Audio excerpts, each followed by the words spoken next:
In this video, I'm going to show you how to add a watermark in CapCut using your PC or laptop. If you find this video helpful, please consider to like this video and subscribe to my channel. In saying that, let's just jump straight into the video. Okay, so what we need to do is open up CapCut. Now from here, we want to click on New Project. And then once we clicked on New Project, click on Text. And then drag the text below like so. And then as you can see, it says default text here, and you can edit that text in the field on the top right hand corner. So I'm just going to get rid of that. So for example, if I want to put a watermark on my YouTube videos, I'm going to just put in tutorial whiz like so. And then from here you can edit your text. So you got preset styles, you can change your font. I might change my font to something a bit more bolder. I might do this steady one here. Can make the font size smaller or bigger, move it to wherever. I'm just going to keep it in this lower right hand portion of the screen. That's where I want my watermark to be. And now once you're happy with your watermark, you can go ahead and click on export. And now I'm just going to export it to my PC. Hit export.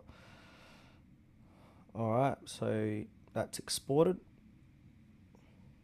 Now from here I'm just going to delete this text, and now I want to upload a video, so I'm just going to click on media here, and now I'm going to import a video where I want this watermark to be shown. Alright, so I'm going to use this video here for this example, drag this to my timeline. Now once you've imported that, you want to go ahead and import that watermark as well, so click on import again, and here it is here. So I'm going to click on this and now drag this to my timeline as well. Make sure to drag it on top of your video like so. Then from here, click on your watermark, and then on the right hand side under the video tab, basic, we got blend. Under blend, we got mode. So at the moment it's chosen normal, or it's set to normal. We want to do color dodge like so. And now if we go ahead and press play, you can see the watermark on the video. Now as you can see, it doesn't capture the whole video, the watermark, but we can change that. So if we go, I'm going to pause this video, put that back, click on the first video.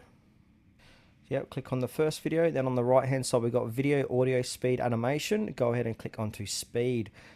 It's set to 1 times so normal. So to make it longer, just drag this speed to say ×5. It might need to be times 0.3, 0.1. There we go. And then we can just edit this like so to match that video. So if I press play, that watermark will appear on the whole clip here like so. And if you want to move that watermark around, I've set on the bottom right hand corner, what we can do is just click on the top video where the watermark is and just drag this around and just suit it to wherever you want it. You can make it even smaller or bigger like so. You can have a play around. Once you're happy with your watermark, just go ahead and click on export and export that video with your watermark.